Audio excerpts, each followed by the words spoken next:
At 6:15 in the morning, a scream tore through the quiet of the lakeside mansion, carried up 2 floors, and drove straight into Gideon Marchetti's restless sleep.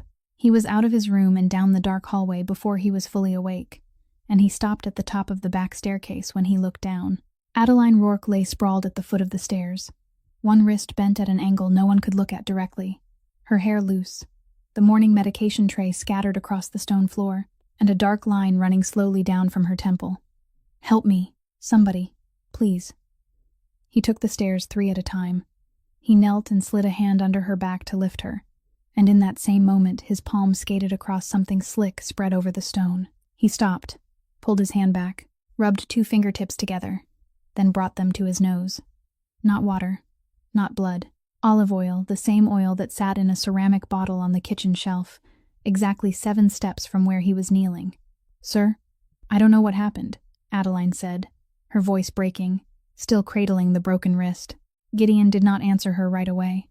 He stood and looked slowly up the staircase he had walked 1,000 times in his life. This floor was cleaned every night before the house went to bed. Not a speck of dust, not a drop of water. And that oil had not been spilled at random. It had been poured in one long, even, deliberate line across the last 3 steps, exactly where a person's foot lands coming off the staircase at 6 in the morning. "This is oil," he said quietly, and his voice changed. "It could not have gotten here on its own." He lifted his eyes toward the 2nd-floor hallway, where his sister's bedroom door stood slightly open, and everything behind it was dark. To understand that morning, we have to go back 6 weeks to the day Adeline Rourke first walked through that gate, as the 10th nurse. Before we go back, if stories like this one reach you, leave a like, so we know you're here. Subscribe and turn on the notification bell so the next story finds its way to you.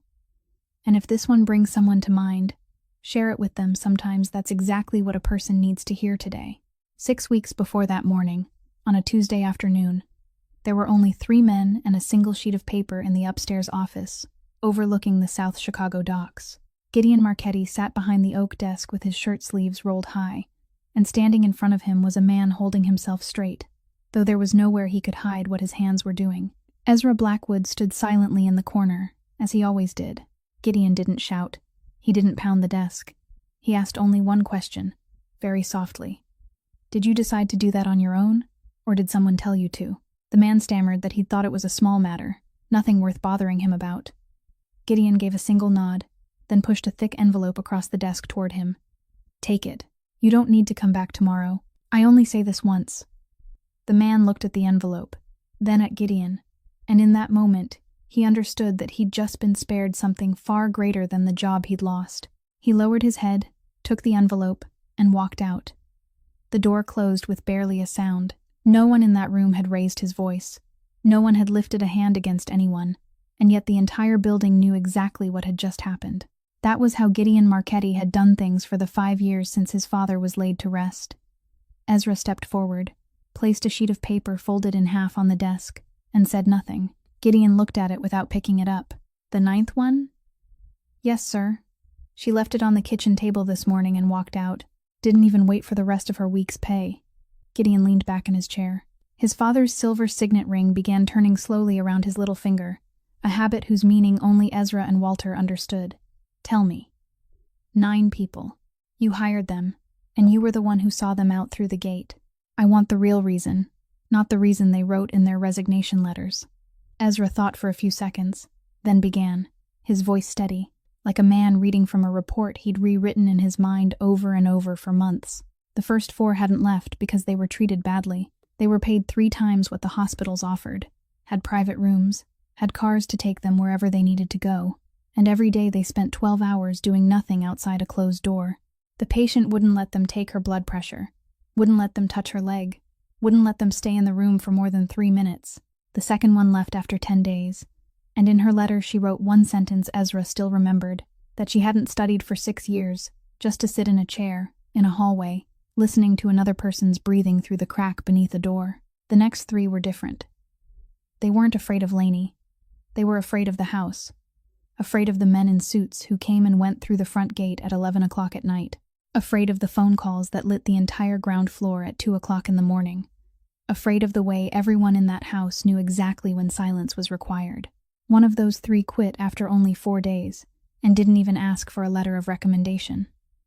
As for the final two, Ezra paused for a moment. The final two hadn't quit.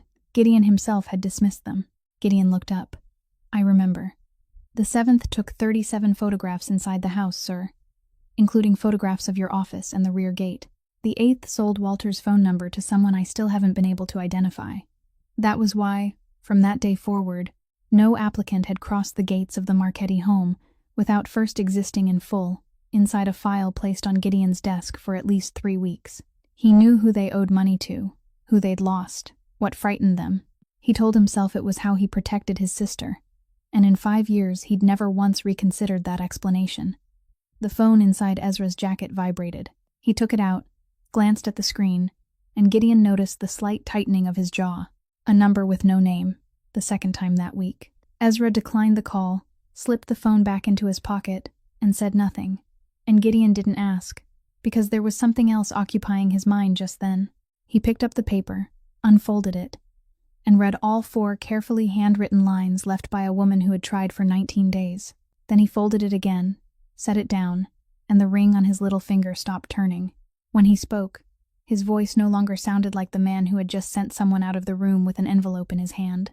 It was quieter, more tired, and it sounded like the voice of an older brother who had asked the same question 9 times and still hadn't found the courage to hear the answer. What did my sister do this time? At 4 o'clock that afternoon, Gideon came home and went straight upstairs to the 2nd floor. He stopped outside the door at the end of the hallway, drew in a breath, then knocked 3 times the way he'd done for the past 14 months, and as always, no one answered from inside. He opened the door anyway. The room was dark in the middle of the day, the curtains drawn tightly from the top edge all the way to the floor, and on the small table beside the bed sat the previous day's meal tray, untouched, the spoon and fork still lying exactly where Walter had placed them. Delaney Marchetti sat in her wheelchair facing the sealed window, her dark blonde hair cut to her shoulders and falling loosely across half her face, and she didn't turn when she heard her brother walk in. Gideon crossed the room, pulled one side of the curtain open hard, and the afternoon sunlight rushed into the room like water breaking through a levee. Close it. Her voice was sharp as a shard of glass. Close it now. You can't live in the dark forever, Lainey. I'm not living. I'm just here. You and I both know there's a difference. Gideon stood still beside the window frame, one hand still gripping the edge of the curtain, neither pulling it farther open nor letting it fall shut. He looked at the untouched meal tray longer than he'd intended to. The 9th one is gone. I know. I heard the gate close at 6 o'clock this morning. Are you going to ask why? No. Lainey turned the wheelchair halfway around to look directly at her brother, and for a moment Gideon saw their mother's pale blue eyes again, the one thing in that house he could never look at for more than 3 seconds. I don't need to know why. I only need to know they're gone. I'll find a 10th. You're wasting money. It's my money. And they're my legs. She didn't say it loudly. She didn't spit the words out. She said it with such calm that it hurt him more than any shout could have. Keep hiring them if you want.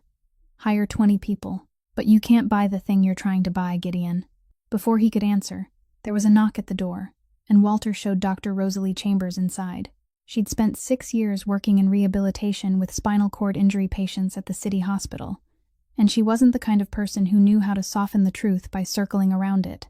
She placed the file on the table, pulled a chair over, sat down at Lainey's eye level, and said plainly what she'd come there to say. Lainey's spinal cord injury was incomplete. The neural pathways were still intact. Medically, the possibility that she could walk again was real, and it had been real from the very first month. But the human body didn't wait for anyone. 14 months of remaining still had already taken a great deal from her, and what remained was slipping away a little more with every passing day. Chambers closed the file and looked toward Gideon. There are about 10 weeks left, Mr. Marchetti.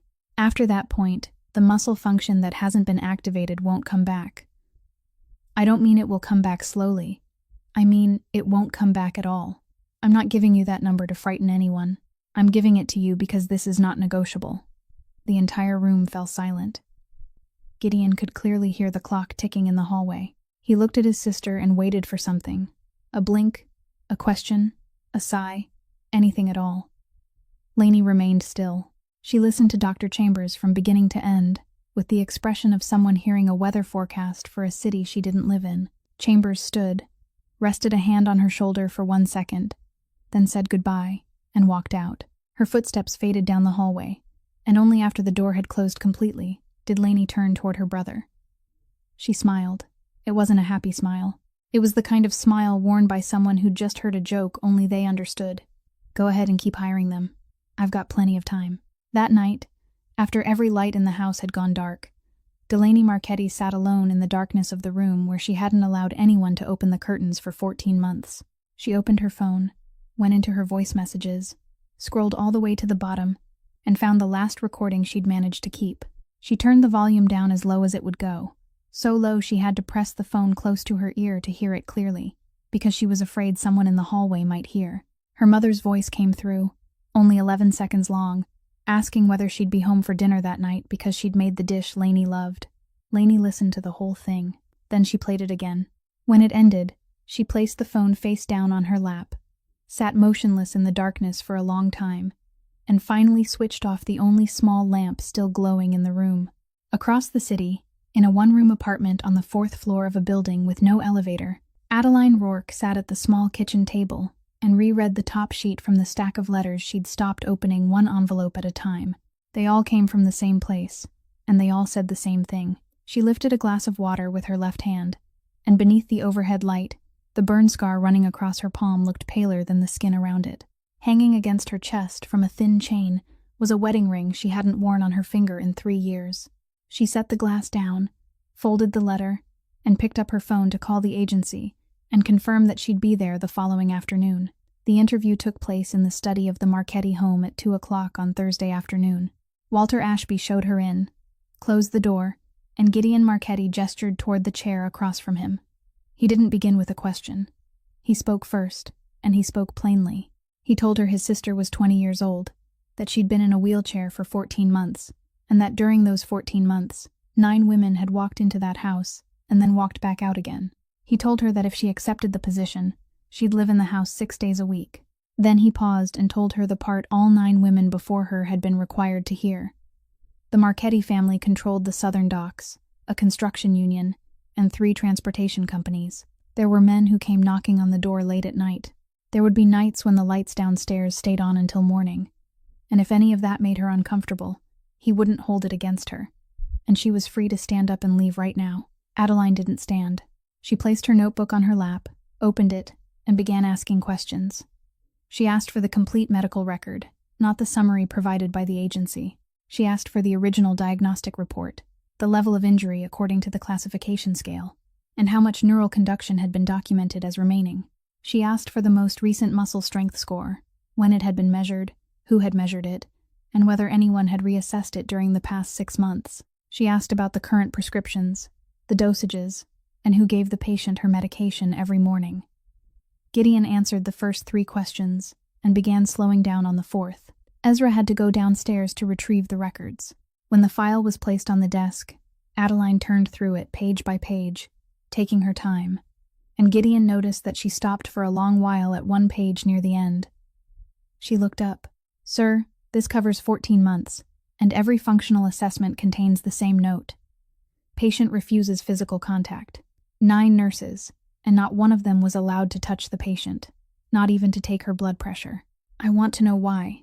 Gideon opened his mouth, then stopped. He said Lainey wouldn't let anyone come near her, that he'd tried forcing the issue twice, and both times had ended badly, and that he didn't know what else to do except keep hiring someone new.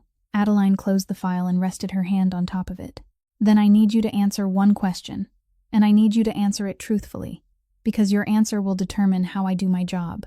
Are you hiring me to care for your sister, or to watch her?" The question fell into the middle of the room and stayed there. "Can you be more specific?" "Yes.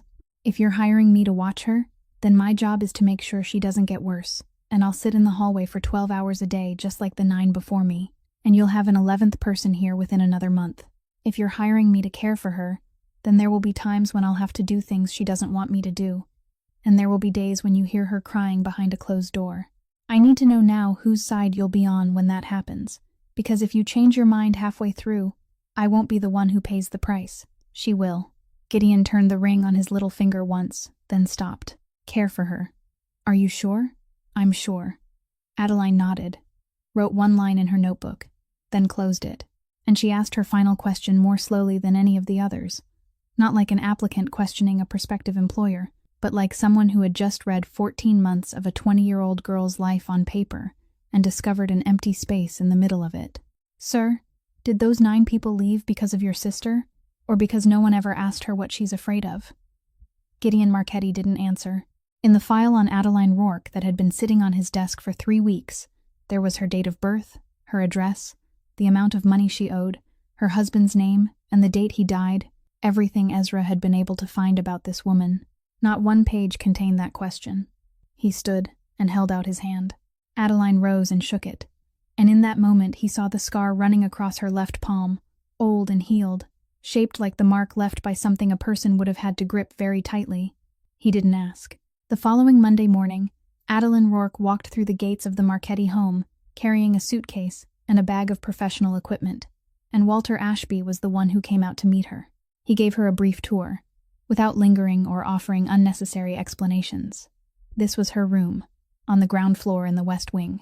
This was the kitchen, and at the far end of the kitchen, about 7 or 8 steps from the stone counter, was the foot of the back staircase, leading directly to the second-floor hallway, the shortest route from her room to Laney's.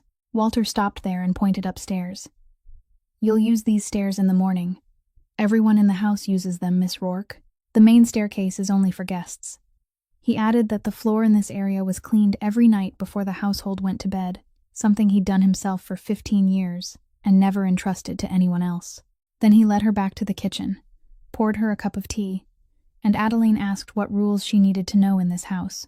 The 68-year-old housekeeper thought about it longer than she'd expected. "There's only one rule in this house, Miss Rourke. Don't let Laney see that you're afraid." At 5 minutes to 8 o'clock that morning, Adeline carried a medication tray upstairs. On it were 4 pills separated into compartments, a glass of water, a bowl of oatmeal, and an apple already sliced. She knocked 3 times, waited, received no answer, then opened the door. The room was every bit as dark as Gideon had described. Delaney Marchetti sat in her wheelchair with her back to the door, and it took her 10 seconds to turn around. She looked, the woman standing in the doorway, up and down, taking in the brown hair braided low at the nape of her neck, the neatly pressed uniform, the tray held carefully in both hands. "Who are you?" "I'm Adeline Rourke. I'm your new nurse. I'll be here 6 days a week." "Adeline." Laney repeated the name as though testing how much it weighed. "Do you know you're standing in exactly the same place the other 9 stood? Right there. Apparently no one can think of anywhere else." Then she rolled forward, reached out, and struck the tray hard. The oatmeal spilled across the wooden floor. The glass of water rolled beneath the foot of the bed. The 4 pills scattered in 4 different directions, and slices of apple lay strewn around the 2 wheels of her chair. The crash of the falling tray echoed through the sealed room. Laney rolled backward half a turn and waited. She knew the next part by heart. The 4th nurse had burst into tears. The 6th had walked out and never returned. The 9th had stood frozen for 30 seconds before saying in a trembling voice that she was going to tell Mr. Marchetti. Adeline Rourke did none of those things. She set the empty tray on the floor, knelt down, and began picking everything up. 1 pill at a time, she collected them, examined each carefully, in the thin light filtering through the gap in the curtains, then dropped them into a small disposal bag she pulled from the pocket of her uniform. She picked up the glass, gathered every slice of apple, then wiped the oatmeal from the wooden floor, cleaning it twice, the second time with a damp cloth.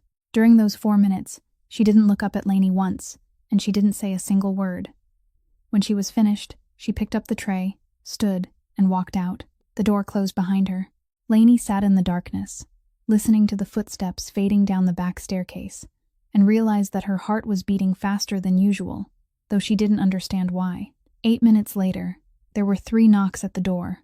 Adeline came in carrying a fresh tray. Fresh oatmeal, a fresh glass of water, a newly sliced apple, and 4 new pills separated into their compartments. She placed the tray neatly on the small table beside the bed, with the spoon and fork exactly where they belonged. Then she looked at her wristwatch, and for the first time that morning, she spoke. "Your blood pressure medication is scheduled for 8 o'clock. It's 8:12 now." She didn't wait for an answer. She walked out, closed the door behind her, and Laney sat staring at that tray for an hour without touching it. That evening, there were 3 people in the large dining room, Gideon sat at the head of the table. Lainey sat to his left, and Walter stood in the corner as he always did. Adeline didn't eat with them. She stood at the kitchen doorway, waiting to clear the table. Gideon asked his sister what she thought of the new nurse. Lainey set down her spoon, wiped her mouth, and answered in the same calm voice she always used when saying the things that carried the most weight. "I bet you 2 weeks." Gideon didn't answer. From the kitchen doorway, Adeline Rourke heard every word, and she didn't say anything either. She simply made a quiet note to herself that 3/4 of the oatmeal from that morning had been eaten, and no one else in that house had noticed but her. The call bell in Lainey's room was connected directly to Adeline's room on the ground floor, and it began ringing on the 3rd night. At 2 o'clock in the morning, the bell sounded through the darkness, and Adeline sat bolt upright, threw on a robe, and ran up the back staircase with a small flashlight in her hand, because at that moment there were only 3 possibilities in her mind, and all 3 were dangerous. She opened the door. Lainey was lying with her face turned toward the wall, breathing steadily, one hand still resting lightly on the call button. Adeline stood there for 30 seconds, watching carefully as the girl's chest rose and fell, checking with her eyes that nothing seemed wrong, then pulled the blanket back up from where it had slipped to her waist, closed the door, and went downstairs. 40 minutes later, the bell rang again. She went back up. Again, steady breathing and a back turned toward the wall. The next night, twice. The 3rd night, twice. By the morning of the 4th day, Walter asked whether she'd slept well, and Adeline said she'd slept fine, thanked him for asking, then went to prepare the medication. She didn't say a single word to anyone about the bell. On Friday morning, Gideon sat at the dining table with Ezra Blackwood finishing a discussion about the docks, and Adeline brought out the coffee. He lifted the cup, took 1 sip, and stopped halfway through. He didn't spit it out. He didn't grimace. He simply set the cup down very gently. Ezra looked at him, then at the coffee. Adeline stepped forward, picked up the cup, smelled it, and immediately understood what had happened with the 2 identical jars on the kitchen shelf. "I'm sorry, sir. That was my mistake. I'll make another one." He looked at her for 1 second, and she knew that he knew. But she didn't say anything else. She carried the cup into the kitchen, poured it out, checked both jars, switched their positions, placed a small label on each lid, then made a fresh cup and brought it back. Gideon drank the entire cup and didn't ask her a single question. By Tuesday of the 2nd week, Adeline opened her wardrobe at 6 o'clock in the morning and couldn't find her clean uniform. She had 2 sets. One was in the wash, and the other had disappeared from its hanger. She searched the entire room, then the laundry room, and finally found it when she opened the kitchen refrigerator to get the milk. The uniform had been folded neatly and placed on the bottom shelf, cold, stiff, and soaking wet. Adeline stood looking at it for a few seconds. She had to be upstairs at 7 o'clock with the medication tray, and there wasn't enough time to dry it. She put on the damp uniform, fastened every button, and worked for 12 hours that day with the cold fabric clinging to her back. That evening, she washed it again and hung it up, and she told no one what had happened. The 4th trick came on Thursday afternoon. Adeline carried 2 blankets into the backyard to air them out, and when she came back, the kitchen door leading inside was locked. She knocked. No one answered. She walked around to the side entrance. That door was locked too. It was October in Chicago, and the wind coming off the lake cut through the air like ice, while she wore nothing but her thin uniform. She didn't pound on the door. She didn't call out. She stood against the brick wall on the sheltered side of the house, folded her arms across her chest, and waited. 40 minutes later, the lock clicked, and the door opened. Lainey sat in her wheelchair just beyond the threshold, eyes wide, her expression so innocent it was almost perfect. "Oh, I thought you'd gone back to your room." Adeline stepped inside and closed the door behind her. "Thank you for opening the door." She went straight into the kitchen, turned on the warm water, and held both hands beneath the stream. Lainey rolled in after her, about to say something else, and then she saw them. Adeline's hands were flushed red from the cold, her knuckles slightly swollen, and across the palm of her left hand, as she turned it beneath the water, ran a long old scar, the skin drawn tight into an uneven line. It didn't look like a knife wound. It didn't look like the result of a fall either. It had the shape of something a person had grabbed and refused to let go of. Lainey opened her mouth. The question was already waiting on the tip of her tongue. Then she closed it, turned the wheelchair halfway around, and rolled out of the kitchen without saying a word. That evening, While Walter was cleaning the hallway floor as he did every night, Adeline stopped beside him. "Walter, I don't know whether this is any of my business, but there was a black car parked outside the gate this afternoon, about 50 yards away, across the street. It was parked in exactly the same place on Monday, too." The old housekeeper wrung out his cleaning cloth without looking up. "There are always cars parked outside this house, Miss Rourke. Mr. Blackwood's men, people from the neighboring families, sometimes some bored reporter with nothing better to do. I stopped counting 15 years ago." Adeline nodded, wished him good night, and went back to her room. But before she turned off the light, she wrote exactly one line in her notebook, the date followed by 2 words, "black car," then closed the notebook and placed it in the drawer. It happened on Saturday morning of the 3rd week, and it began with a scream from the 2nd floor. Lainey called for her brother. Their mother's pearl necklace was gone from the jewelry box in the bedside cabinet. Gideon went upstairs, opened the box, and it was indeed empty. He stood there for a long time, with one hand resting on the edge of the wooden box, because in that entire house there were only 3 things that had belonged to Rosalind Marchetti that he'd managed to keep, and those pearls were what she'd been wearing in the last photograph taken of her in the backyard, the summer before she died. Ezra Blackwood was called in within 20 minutes. He asked 3 questions, and did one thing.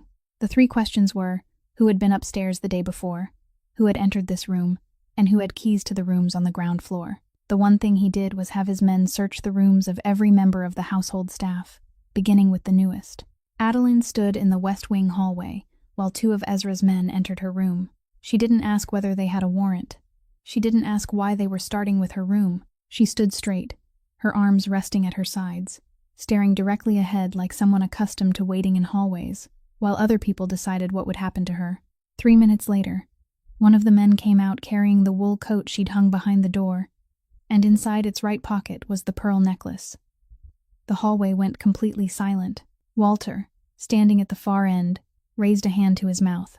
Ezra looked at Gideon. Gideon looked at no one. He only stared at the necklace lying in the man's palm, then slowly raised his eyes to Adeline Rourke. He looked at her for a very long time, long enough that Walter had to turn his face away. "Do you have anything you want to say?" Adeline looked directly at him. "No, sir. You don't want to explain why it was in your coat pocket?" "I don't know why it was in my coat pocket.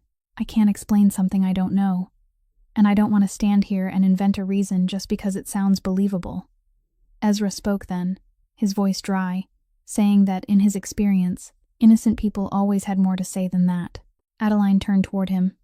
"In my experience, people talk a lot when they're afraid. I don't have anything left to lose, Mr. Blackwood." Gideon raised one hand, and the entire hallway fell silent.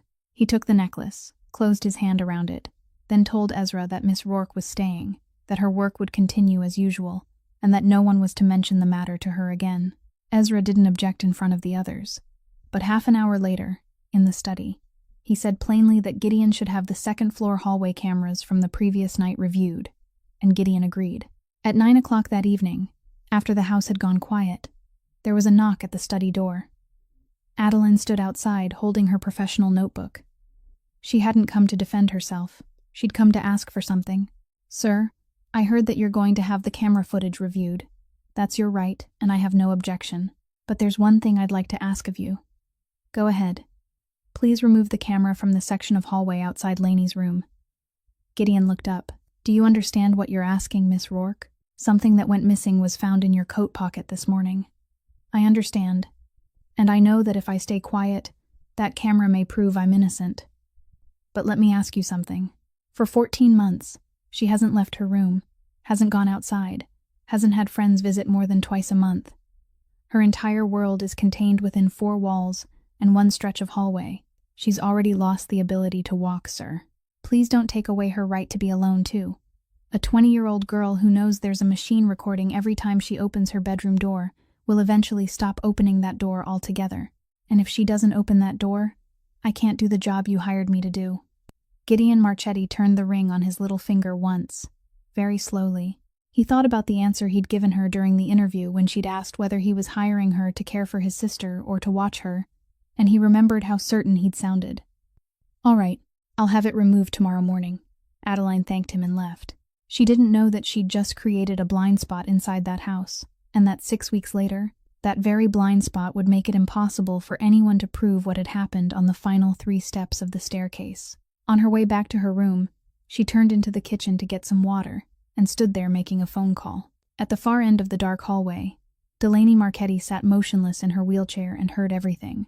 She heard Adeline give her name, read out a case number, then say that she was asking for another 3-month extension, that she'd just started a new job, that she'd begin making regular payments the following month, and that she was asking them not to send the account to collections. Then Adeline's voice grew quieter, and she thanked them again and again, so many times that Lainey had to close her eyes. The call ended. Adeline stood alone in the dark kitchen for about half a minute, both hands braced against the stone counter, her head lowered. Then she straightened, washed the glass, turned off the light, and went back to her room. Lainey rolled her wheelchair back down the hallway very quietly, very slowly, and that night she lay in the darkness of her room, unable to sleep. It happened on Wednesday evening of the 4th week, and Adeline was there entirely because of something very small. Lainey hadn't eaten dinner, and when Adeline carried the tray downstairs at 7:30, she discovered there was no milk left in the kitchen. She took the east hallway toward the storeroom, and it was the only route through the house that passed the study door. That evening, the door stood slightly open, about the width of a hand. Adeline meant to walk straight past, but just then she heard a man speaking, and something in his voice slowed her steps because it wasn't the voice of a confident man. Inside, a man around 40 stood in front of the desk, clasping his hands together and then letting them fall apart again, trying to explain something about a shipment, about some money, about how he'd only done it once and hadn't thought it was serious. Gideon Marchetti sat silently through all of it. He didn't interrupt. He didn't pound the desk. He let the man finish. Let him keep talking until he ran out of words on his own and fell silent in the middle of an unfinished sentence. Ezra Blackwood stood motionless in the corner. Then Gideon opened a drawer, took out a thick envelope, placed it on the desk, and pushed it forward. He didn't stand. He said exactly 1 sentence, and his voice was quieter than the ticking of the clock on the wall. "Take it and leave Illinois before tomorrow morning. I only say this once." The man stared at the envelope. He didn't pick it up immediately. He began another sentence, one that started with "Please, sir," and Gideon simply raised his eyes and looked at him. There was nothing in that gaze. No anger, no contempt, no threat, only the silence of a man who had already made his decision. The other man fell silent for the 2nd time, took the envelope in both hands, lowered his head, and turned to leave. He passed Adeline in the hallway without seeing her, his face drained white, and she could clearly hear his breathing as he walked by. There hadn't been a single shout in that room. No one had raised a hand against anyone, and yet a grown man had just walked out with his hands trembling so badly he couldn't even hold the envelope straight. Adeline remained where she was. She meant to keep walking, but it was too late, because Gideon stepped into the doorway and saw her immediately. He stopped. She didn't step back. She didn't explain why she was there either, and he stood there waiting for the thing he'd seen on the faces of the 9 women before her. That moment when someone suddenly remembered exactly whose house they were living in.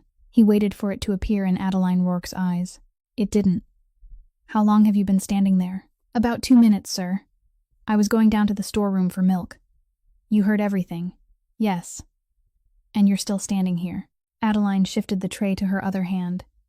"What would you like me to do, sir? Run? Most people would." "I know." Gideon looked at her for a while longer, and then he said the thing that had been lingering in his mind since the day of her interview, something he'd never had to say to anyone who worked in that house. "You're not afraid of me," Adeline thought before answering. And when she did, there was no challenge in her voice, only the simple truth of someone who had settled certain things within herself a long time ago. "I held a man's hand while he died, sir. After that, men in suits stopped being frightening." When she'd finished, she gave him a small nod and continued down to the storeroom for the milk.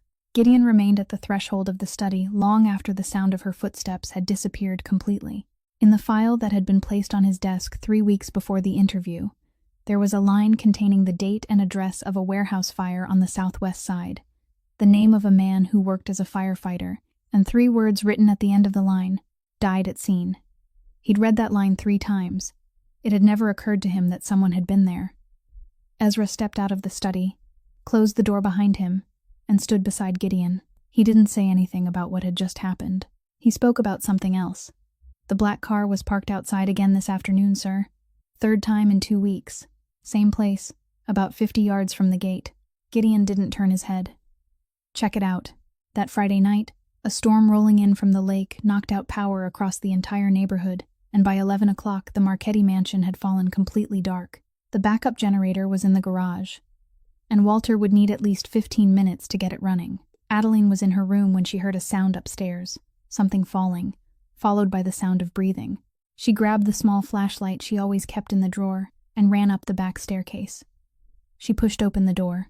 The beam swept across the room and found Delaney Marchetti sitting on the floor beside her overturned wheelchair, her back pressed tightly against the side of the bed, both hands gripping the blanket she'd dragged down with her. The girl was breathing fast, so fast she couldn't form a complete sentence, and her eyes were wide as she stared into the darkness ahead of her, as though she were seeing something entirely different from that room. Adeline didn't shine the flashlight directly into her face. She set it on the floor, angled it upward toward the ceiling so the light would spread more softly, then sat down about 3 feet away from Lainey. She didn't touch her. She didn't ask whether she was all right. She only said, in the ordinary tone someone might use to talk about the weather, that the whole neighborhood had lost power, that Walter was starting the generator, and that the lights should be back in about 15 minutes. Then she sat quietly. Lainey's breathing slowed very gradually, little by little. And when she was finally able to speak, the first thing she said was a question. "What are you sitting there for?" "I'm just sitting here. I don't need you to." "I know. I'm still sitting here." There was a long silence. Outside the window, rain lashed the glass. Then Adeline began to speak, and she didn't tell her story as a lesson, nor did she lower her voice into the soothing tone people used when trying to comfort someone. She told it like someone answering a question that hadn't yet been asked. Her husband's name was Jonah. He was a firefighter with Company 42 on the southwest side. 3 years earlier, there had been a warehouse fire, and he'd gone inside. She'd been there because she was working the evening shift at a nearby emergency station, and had been dispatched to the scene. They'd kept her behind the barricade, and she'd stood there for 40 minutes. Then she'd run to the side door and grab the handle. I knew I wasn't supposed to. I trained for 4 years to know I wasn't supposed to, but at that moment, I couldn't think at all. She held out her left hand beneath the light reflecting off the ceiling, and Lainey saw the scar again, this time closer and clearer than she'd seen it in the kitchen. Then Adeline continued with exactly 1 sentence, and nothing more. 3 weeks after the funeral, I lost the baby we'd already chosen a name for. The room went completely still. Lainey sat with her back against the side of the bed, and after a long while, she began to speak, slowly, evenly, like someone reciting something she'd memorized but had never once said aloud. That night she had been 19 years old, a sophomore in college. She'd gone to a classmate's birthday party and stayed later than she'd planned. At 2 o'clock in the morning, she'd called home. She hadn't called her brother because Gideon would have scolded her, because Gideon was always scolding her. She called her mother instead, and her mother drove out to pick her up. On the way home, at the intersection of 23rd Street, another car ran the red light. I woke up in the emergency room. I was awake, but I couldn't open my eyes. Do you understand? I could hear everything, but I couldn't move anything.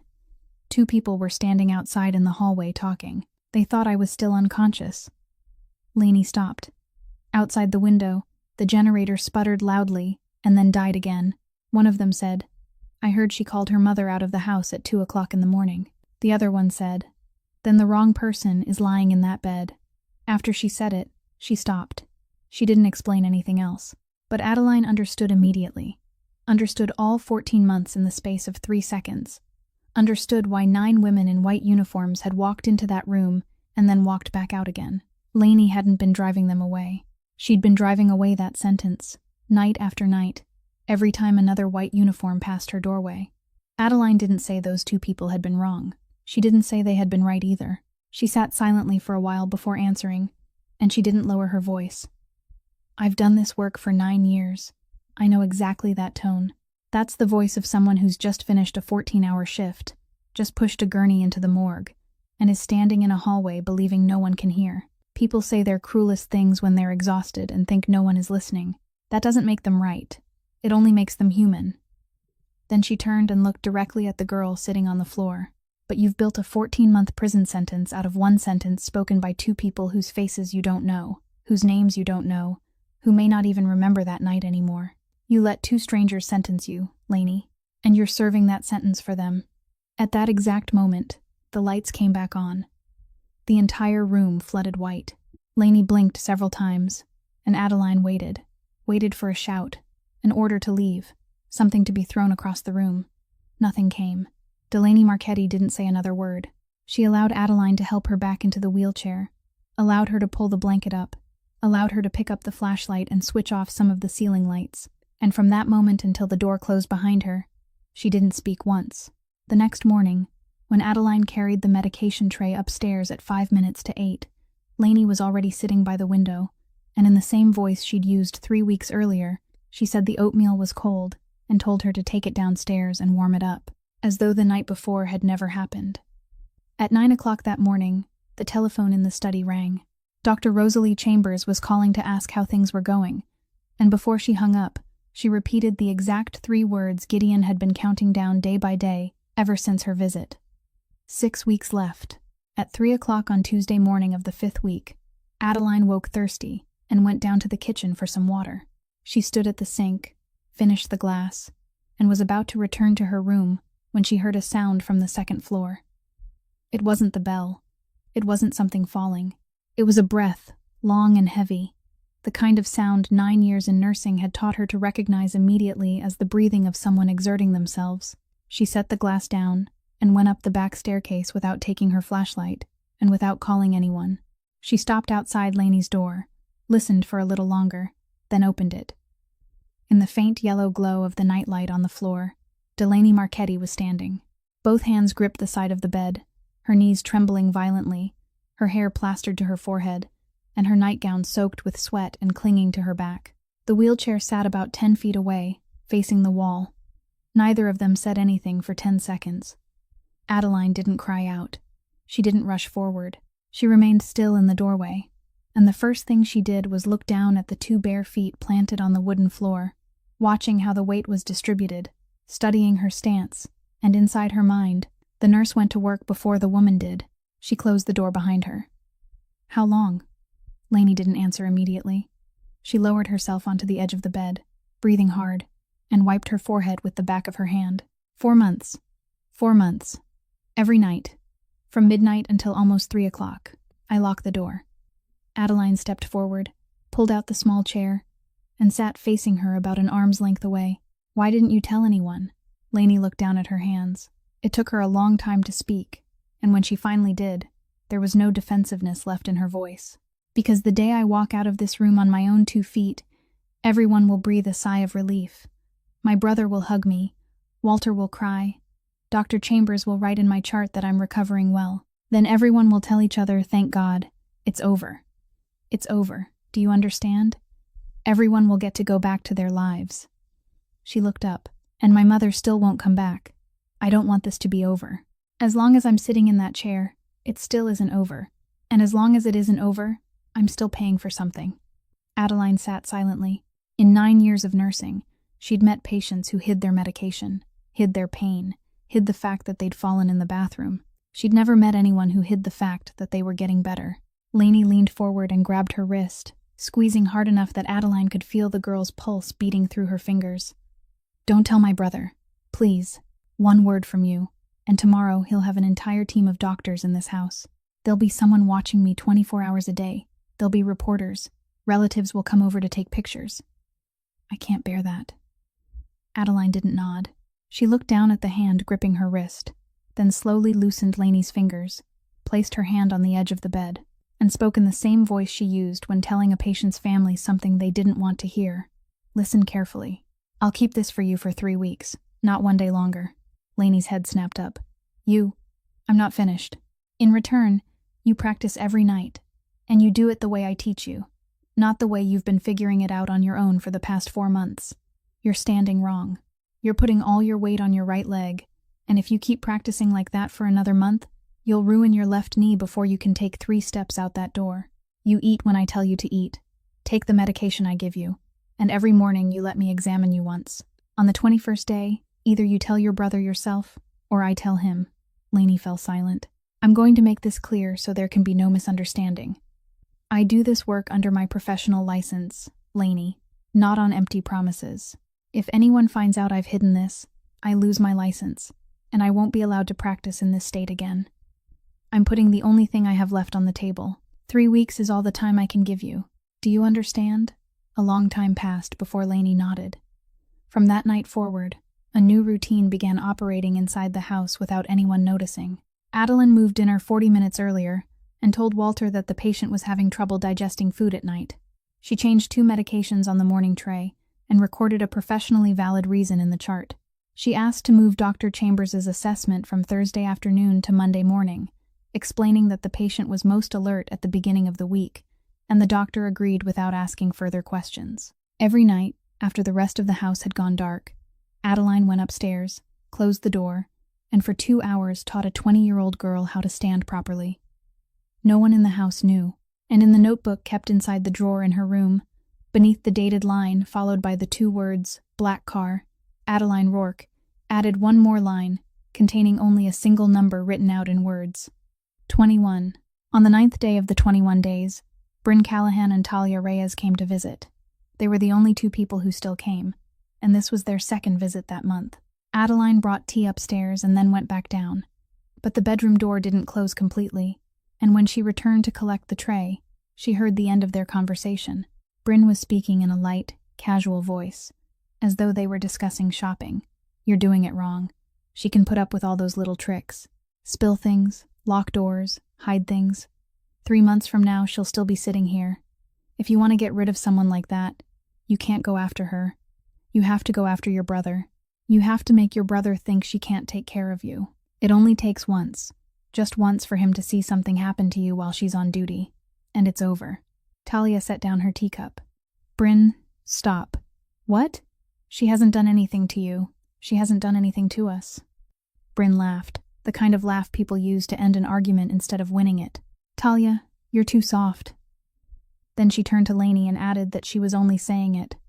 She wasn't telling Lainey to do anything. She was just helping her friend think. Lainey didn't answer, but she didn't object either. That evening, the practice session started late and ended early. On the 3rd attempt at standing, Lainey released the support rail, dropped heavily onto the edge of the bed, and said she was tired. She wasn't practicing anymore. Adeline should go. Adeline didn't put the equipment away. She pulled out the chair, sat down, and for the first time in 5 weeks, she said aloud the thing she'd been carrying in her mind since the night of the power outage. "You're not tired. You just rested for 15 minutes, and your heart rate is normal. You're stopping because today you stood 4 seconds longer than yesterday, and that frightened you." "What are you talking about?" "I'm talking about the thing the 9 people before me weren't allowed to say because they were never permitted to stay in this room for more than 3 minutes. You're not sitting in that chair because of your spine, Lainey. Your spine has allowed you to stand for 4 months now. You're sitting there because you believe that chair is the sentence you've passed on yourself. And you're afraid of the day you can truly stand again, because when that day comes, there'll be nothing left in this world to prove that you still feel guilty. That wheelchair is the only thing left that speaks for you. You don't keep it because you need it. You keep it because if you let it go, you don't know what else you can use to prove that you're still hurting." The room remained silent for a very long time. Adeline had prepared herself for a cup to come flying across the room, for a shout, for an order to get out.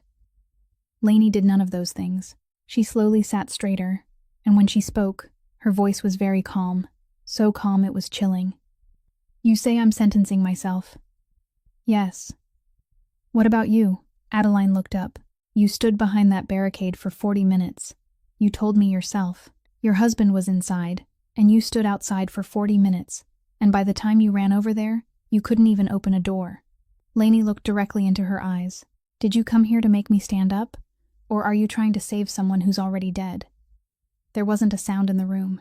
Adeline Rourke sat motionless on the small chair, both hands resting on her lap, and for about 3 seconds, her expression didn't change. Then she stood. She folded the chair and leaned it against the wall as she did every night. She picked up the medication tray, checked with her eyes that everything was there, and walked toward the door. She didn't look back. She didn't say a single word. The door closed very softly behind her, softer than it had on any previous night, and it was that very softness that left Lainey sitting frozen on the edge of the bed. She'd thought she would feel relieved.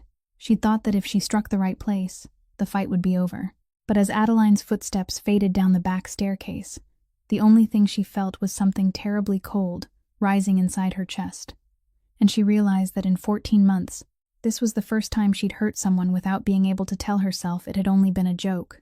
Near midnight, Gideon Marchetti walked through the back hallway and noticed that the kitchen porch door was slightly open. Adeline was sitting outside on the step, her arms wrapped around her knees, staring out at the dark surface of the lake. He stood in the doorway for a while. He didn't ask whether she was all right. He didn't ask what his sister had said to her. He went back into the kitchen, heated some water, made a cup of tea, carried it outside, and set it on the step beside her without touching her and without sitting down. Then he went back inside. Adeline didn't turn to look at him, but after a while, she reached out and picked up the cup, and she remained on the porch for a long time, until the tea had gone completely cold. Day 19. That afternoon, Lainey looked at the calendar hanging beside the wardrobe and counted backward twice to make sure. 2 days left before Adeline's deadline, 4 weeks left before Dr. Chambers's deadline. Those two numbers sat side by side on the same sheet of paper, and no matter how she turned them over in her mind, they still led to the same place.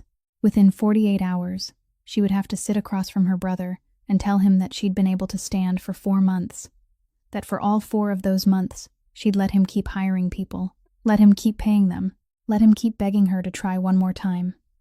She imagined Gideon's face when he heard that no fewer than 30 times that day, and every time, she had to close her eyes. At midnight, after the practice session ended and Adeline had gone downstairs, Lainey sat in the darkness for a very long time. Then she stood, alone, with no one guiding her, and walked down the back staircase one step at a time, one hand gripping the rail, her legs trembling but steadier than she'd expected. In the kitchen, she took the ceramic olive oil pitcher from the shelf. She'd been thinking about this all afternoon, and she'd thought it through carefully, more carefully than any of the tricks before it. She didn't pour the oil in the middle of the staircase, because falling from the middle would be dangerous. She didn't pour it in the hallway, because there was nothing there to grab and a person could fall backward. She poured it across the final 3 steps, exactly 3, in an even strip from the left edge to the right.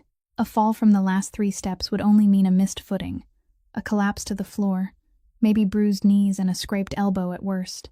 Enough to make a 27-year-old woman sit and cry for a while. Enough to make her think this house wasn't worth it, that there were jobs everywhere, that this was where it ended.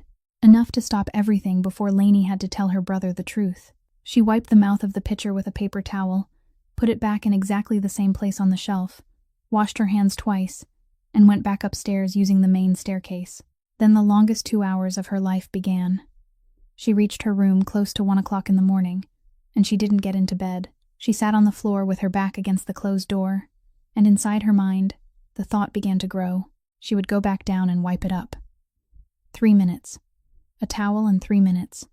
And it would be over, and tomorrow would look exactly like today, and she'd still have 2 days to think of another way. The first time, she stood, opened the door, walked to the top of the back staircase, and placed her hand on the railing. Then she thought about what would happen if Walter got up to use the bathroom, if Adeline came out for water, if anyone in that house stepped into the hallway and saw her standing upright on her own 2 feet on the stairs. It wouldn't only be the wheelchair that shattered. All 14 months would shatter at once, in front of everyone, at 2 o'clock in the morning, in the worst possible way. She took her hand off the railing and went back to her room. The second time was 10 minutes past 2. The third was 15 minutes before 3. All 3 ended the same way, and after the third, she didn't get up again. She sat on the floor with her back against the door, her arms wrapped around her knees, and listened to the grandfather clock in the hallway strike each hour. 4 o'clock, 5 o'clock. She told herself that falling from the final 3 steps wouldn't be serious, that she'd calculated it, that it would only mean bruises. She repeated that to herself so many times that she began to stop believing it. At 5:45, she heard Adeline's door open downstairs. She sprang to her feet, and she knew it was too late. She heard footsteps entering the kitchen, water running, the lid of the medication box opening and closing, the sounds she'd heard every morning for 5 weeks without ever paying attention. Then the footsteps moved toward the back staircase. And in that exact moment, the thing she hadn't calculated struck her with the cold clarity of a bucket of water.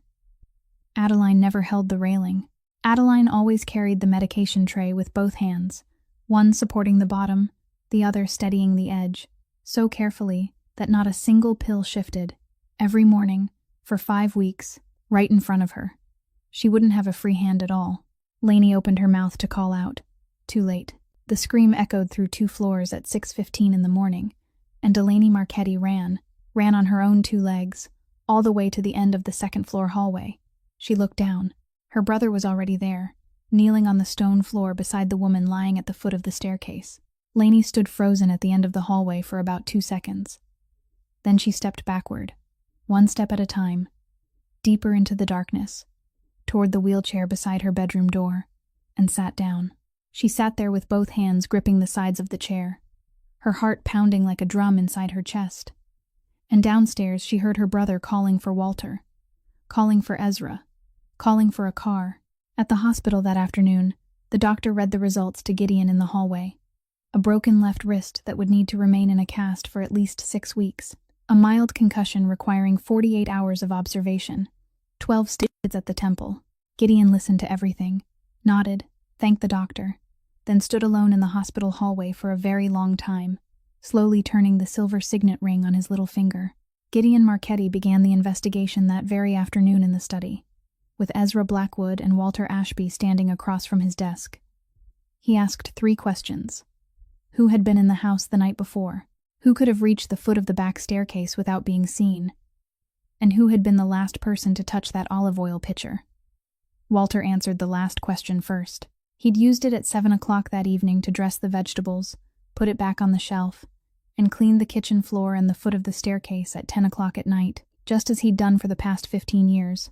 And when he turned off the lights and went to bed, the floor had been completely dry. He said that twice, and the second time his voice trembled. Ezra opened the duty log. There had been 7 people in the house the previous night.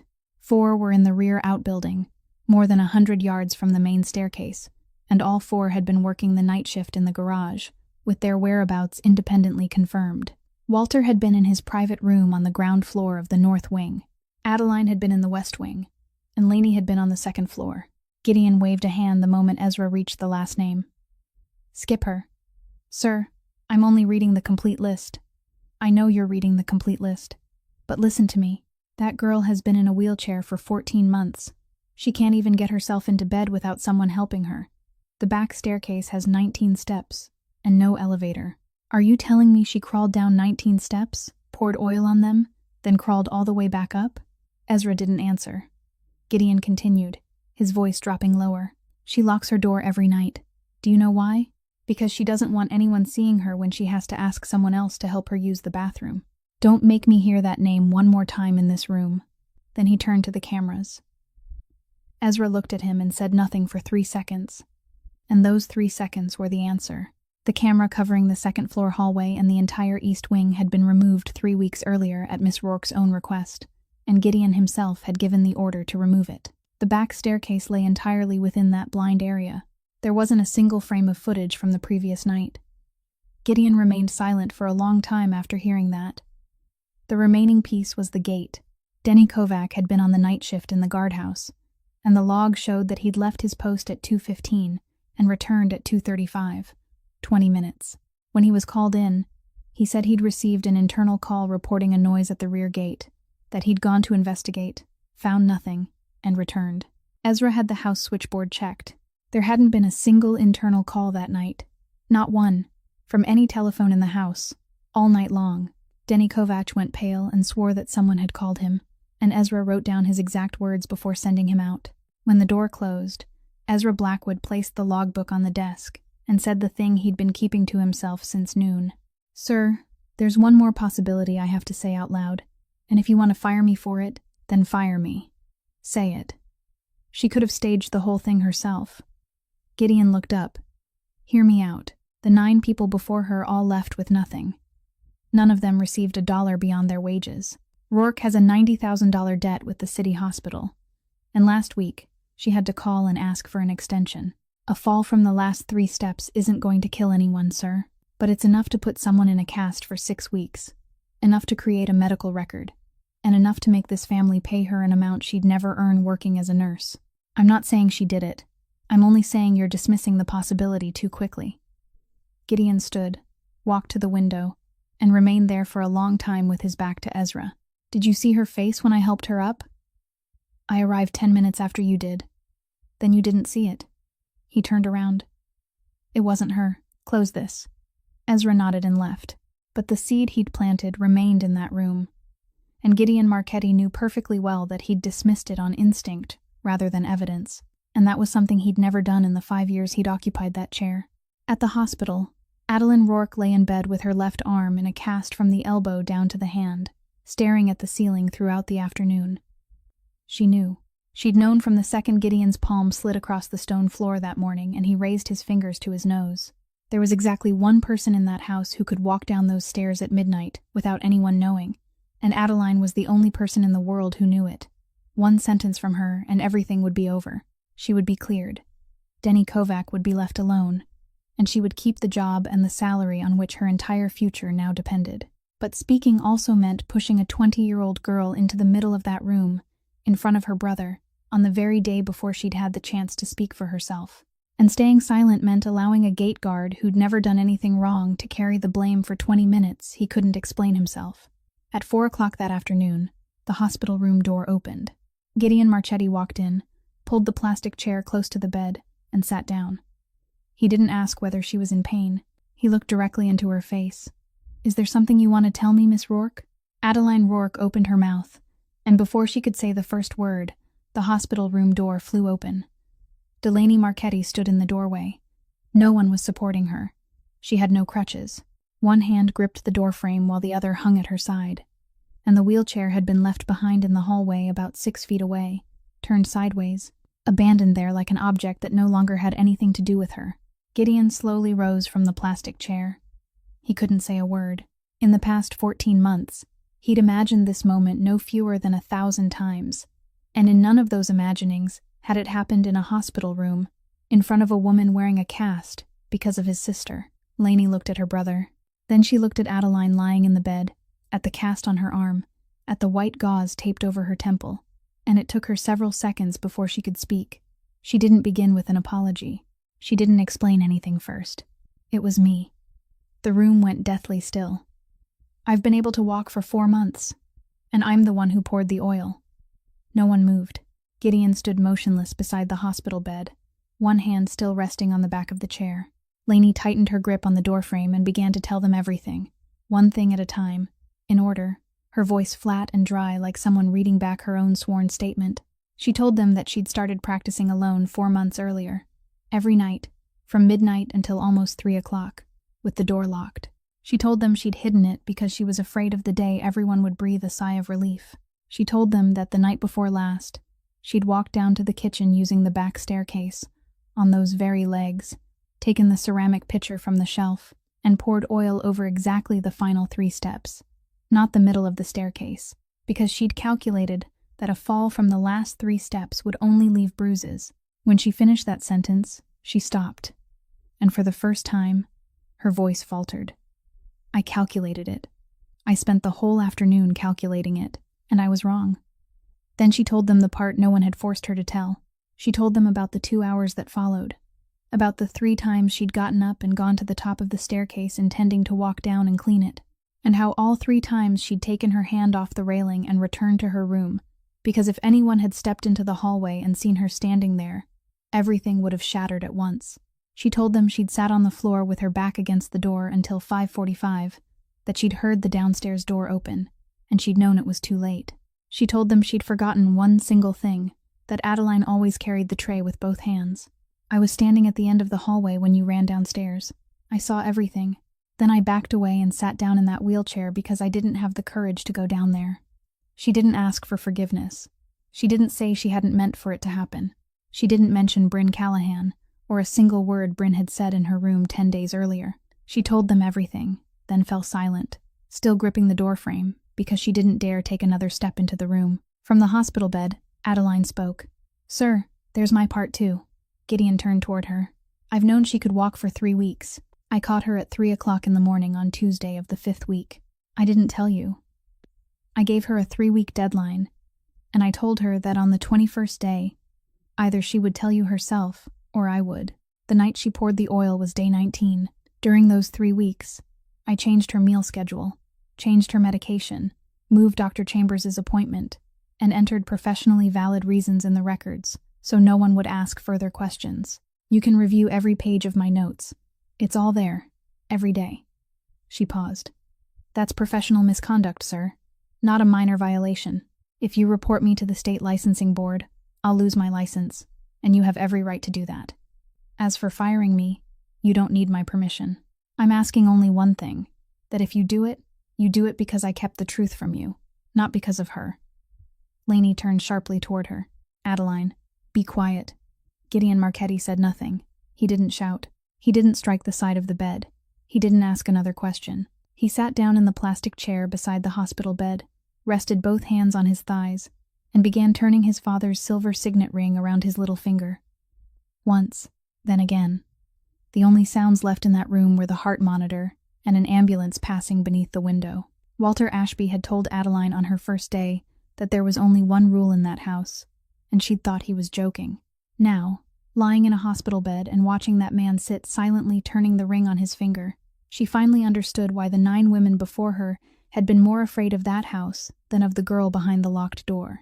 Lainey was still standing in the doorway, and she began to tremble, not because she'd been standing too long. 3 minutes passed that way. Then Gideon stopped turning the ring, raised his head, and both women in that room held their breath. Gideon Marchetti stood, and the first words he spoke weren't meant for his sister. He turned toward the hospital bed. Miss Rourke, you're not quitting. We'll talk about the 3 weeks you kept this from me later, when you're back on your feet and no one else is listening. For now, you stay in that bed and let them take care of you. Then he turned toward the doorway. Lainey was still gripping the frame, and she lowered her head when her brother looked at her. Look at me. She raised her eyes. For 14 months, I let you decide that the women who walked into our house didn't matter. I let you drive one after another away. I signed 9 resignation letters, and I never said a word to you about it. Do you know why? Lainey didn't answer. Because I looked at you sitting in that chair and thought you'd already suffered enough. I didn't dare hurt you any more than you'd already been hurt. I thought that was loving you. He paused. I was wrong. I was wrong for 14 months. And the result of that mistake is lying in that bed. He delivered his judgment right there in the hospital hallway that afternoon, without raising his voice, one thing at a time, as though reading from a list he'd finished writing long ago. Beginning the next day, Lainey would do the same work those 9 women had been paid to do. She would cook 3 meals a day. She would clean her own room and the kitchen floor. She would bathe herself, dress herself, and get her own medication. And until Miss Rourke's cast came off, Lainey would be the one caring for her, carrying her trays, changing her dressings, helping her move around, doing everything that couldn't be done with one hand. I can't do those things. The night before last, you walked down to the kitchen in the dark by yourself, 19 steps, to do something you knew was wrong. Gideon looked directly at his sister. Don't tell me you can't do it. Tell me you've never wanted to. Lainey said nothing. He finished with the last part. The wheelchair would be moved into storage that very evening. There would be a pair of crutches and a walker in her room, and Dr. Chambers would come 4 times a week instead of once a month. You have 4 weeks left before her deadline. I can't buy those 4 weeks for you, and neither can you.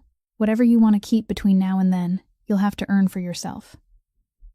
Adeline came home 3 days later, her left arm in a cast from the elbow down, and she was moved into the ground floor guest room so she could get around more easily.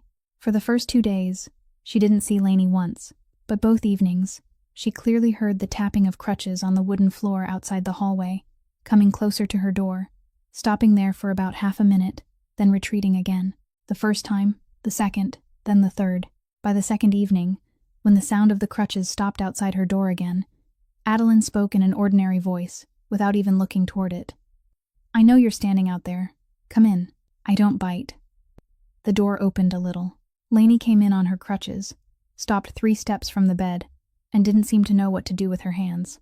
She managed exactly 1 sentence, that Walter had told her to ask what Adeline wanted for dinner. Adeline said anything was fine, as long as it was hot. The next morning began with smoke. At 7:15, Lainey stood in front of the stove with 2 eggs and a frying pan, and 10 minutes later, the entire kitchen was clouded with smoke. Both eggs had become 2 blackened patches, welded to the bottom of the pan, and the smoke detector overhead was screaming through the entire ground floor. She panicked, grabbed a towel and started waving it wildly toward the ceiling, knocking a jar off the shelf in the process. And by the time Walter ran in and threw the windows wide open, Lainey was standing in the middle of the kitchen, with her hair damp from sweat, one hand on a crutch, and the other clutching a towel with a singed edge. Adeline was helped as far as the kitchen doorway, looked at the scene, looked at the 2 eggs, looked at the 20-year-old girl staring back at her in complete despair, and burst out laughing. She truly laughed. Laughed so hard she had to wrap her good arm around her ribs. Laughed until tears came to her eyes. Lainey stared at her for a few seconds. Then she started laughing too, loudly, helplessly, and the sound broke open inside that smoke-filled kitchen, like something that had been locked away too long and had finally been given a door. The 2 women stood there laughing, and neither of them knew exactly what they were laughing about. The next morning, Lainey accidentally put salt in the breakfast coffee, exactly like the trick she'd played 3 weeks earlier. Except this time, it was a genuine mistake, and this time she was the one who had to drink it. Gideon was standing in the kitchen doorway then. Adeline sat on the high stool beside the stone counter, with her cast resting on her lap, giving instructions aloud that the heat needed to be lower, that the pan had to get hot before the oil went in, while Lainey struggled to turn the pan with one hand and keep her balance with a crutch tucked beneath her arm. This time, the eggs were only half burned. Both women looked at the burned half. Then both started laughing. Gideon stood in the doorway, and he laughed too, the sound escaping him before he could stop it. Adeline turned and caught his eye.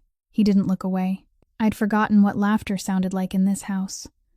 Then he walked in, took the pan handle from his sister's hand, and told her to sit down so he could show her how it was done.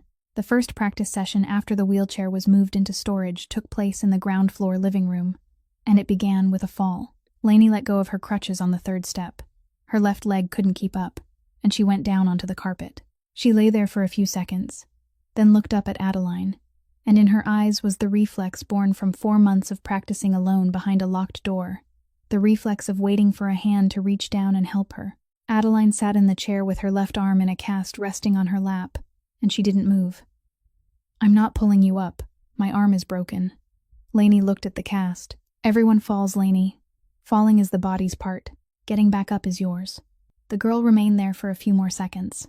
Then she rolled over, planted both hands on the carpet, drew her knees underneath her, and pushed herself upright using exactly the method Adeline had taught her during those nights behind the locked door. That day, she managed 7 steps. 3 days later, 11.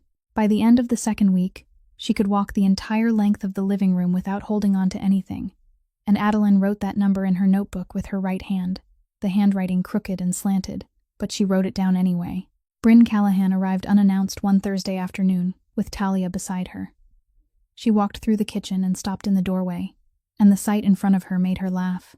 Delaney Marchetti, the youngest daughter of the Marchetti family, had a crutch tucked beneath one arm and was bent over wiping spilled oil from the kitchen floor with a rag. Oh my God, Bryn laughed louder. What are you doing?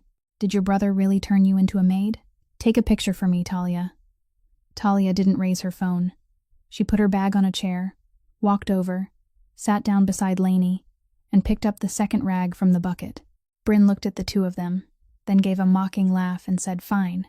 Keep playing this little game. Call me when you get bored. Lainey straightened, leaned against her crutch, and looked at the friend who had come to her house twice a month for the past 14 months. Do you remember sitting in my room and telling me I had to make my brother think she couldn't take care of me? Bryn didn't answer. I did it. I did exactly what you suggested, and she broke her arm because of me. Do you know the first thing she said when she woke up in the hospital? She asked if I was all right. She was lying there with her arm in a cast, and she asked if I was all right. Lainey pointed toward the door. Go home. Don't come back. Bryn left. Talia stayed for dinner, and that evening was the first meal in 14 months with 4 people sitting around the Marchetti dining table. That weekend, Lainey walked on her crutches to the door at the end of the 2nd floor hallway, the door no one in the house had opened since the funeral. She stood outside it for a long time, then she turned the handle and stepped into her mother's room. Everything was exactly as it had been, because Walter still cleaned the room once a week without telling anyone.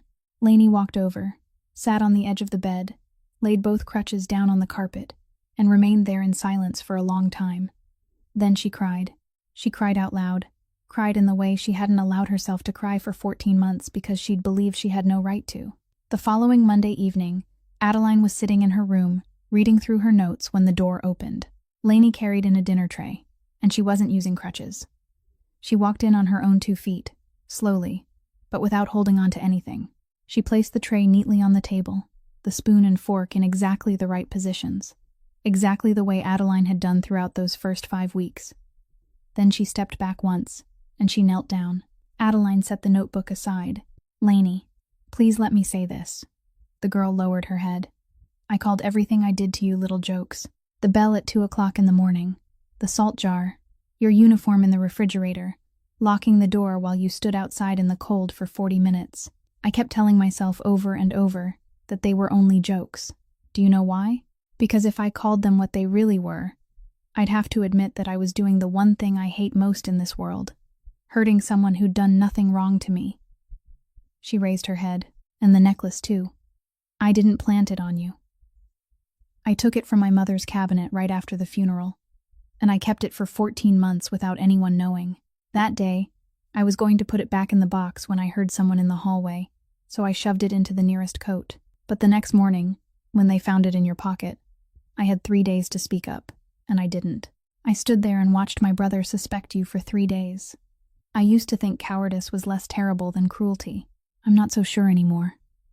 Adeline pressed her right hand against the arm of the chair, stood, then lowered herself onto the floor beside the girl so they were at the same level. "Look at me."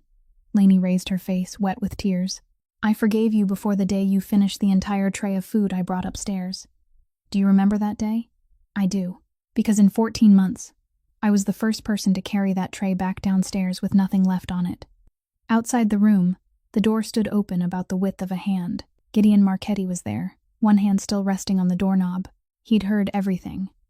Then he quietly withdrew his hand, turned away, and walked downstairs without letting either of them know he'd been there. The letter arrived on Friday morning in a white envelope with the city hospital's name printed in the upper left corner. Adeline opened it with one hand and read it twice before she understood. The entire remaining balance on the account under Marguerite Rourke's name had been paid in full on the 17th of the previous month. There were no more deadlines, no more payments due. $90,000. The burden that had sat on the kitchen table of her apartment for 3 years disappeared in a single printed line. She took the letter and went looking for Gideon. The study was empty. She was about to leave when she noticed a gray file folder on the desk beneath a stack of papers from the docks, and her name was written on the label, Adeline Rourke. She stood staring at it for about 5 seconds. Then she set the letter down and opened the file. The date in the upper corner showed it had been compiled 3 weeks before that Thursday afternoon, when she'd sat in the chair across from this desk. Inside was the record of Jonah Rourke's funeral, including a printed copy of his obituary. The report from the warehouse fire on the southwest side, all 3 pages of it. Her mother's medical records, the name of the illness, the length of treatment, the date she died, statements for the debt, along with a history of all 3 requests for extensions, the address of her 4th-floor apartment in a building without an elevator, and on the final page, handwritten in ink in Ezra Blackwood's square, precise handwriting, were exactly 2 lines. "This one can endure. She has nothing left to lose." The door opened. Gideon walked in, and he stopped the instant he saw the open file on the desk. Adeline didn't close it. "You paid that debt?" "Yes. Last month. Yes." She placed her hand on the final page, over those 2 handwritten lines. "And this was here 3 weeks before I ever walked through your gate."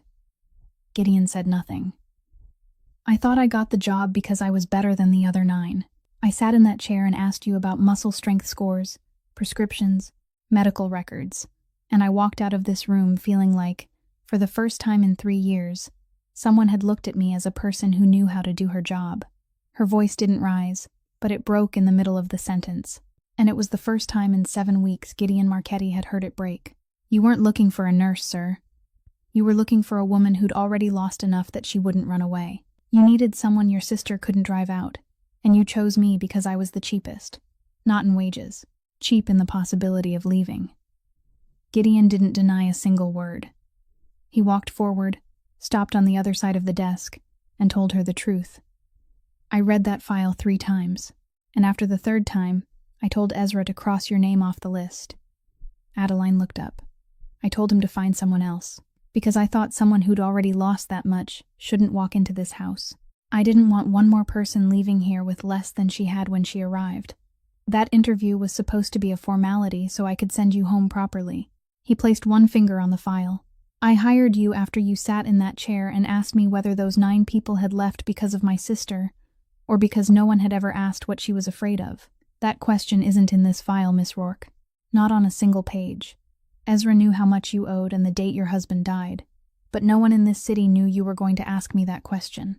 That's why you're here. Adeline closed the file. She stood silently for a very long time. I believe you. He looked at her. But I'm still leaving. That afternoon, while Adeline was packing her things in her room, Ezra Blackwood placed another file on the desk in the study. He'd been tracing the black car for 4 weeks, and the trail had led somewhere he hadn't expected. The driver who'd hit Gideon's mother that night, a welder named Ray Pruitt, had been drunk, exactly as the police report stated. But 3 weeks before that night, his account had received a cash payment equal to 4 times his annual income, and on his phone, 3 days before the crash, there was a message giving the exact route and time window Rosalind Marchetti usually followed whenever she left the house at night. The source of that payment, routed through 4 layers of intermediary accounts, was Cormac Vance, 61 years old, a former lieutenant of Gideon's father, who'd been forced out of the organization 5 years earlier for breaking the one rule the Marchetti family never broke. Gideon read the entire file in 40 minutes without saying a word. The meeting took place 2 days later, in broad daylight, at a crowded restaurant on Taylor Street. No doors were closed. No one stood blocking the exits. Gideon sat across from Vance, placed a thin stack of papers on the table between them, and told him 3 things. The complete financial records had been sitting on a federal prosecutor's desk since Monday morning. His final 3 sources of income, 2 warehouses and an equipment rental company, had changed ownership within the same week, and there was no third thing. My father had 3 rules. You broke the hardest one. Gideon stood and fastened the button of his suit jacket. From today on, you're going to live a very long time, Mr. Vance. You'll just live it with nothing left. I want you to have enough time to think about that. He returned home that evening, sat down across from his sister, and told her everything. Lainey listened from beginning to end without interrupting once. Then she sat silently for a long time, both hands resting on her lap. This doesn't erase the fact that I called Mom at 2 o'clock in the morning, Gideon. I still made that call. She still left the house because of me. No one can take that away, and I don't want anyone to. She raised her eyes to her brother. But for 14 months, I believed sitting still was how I paid that debt.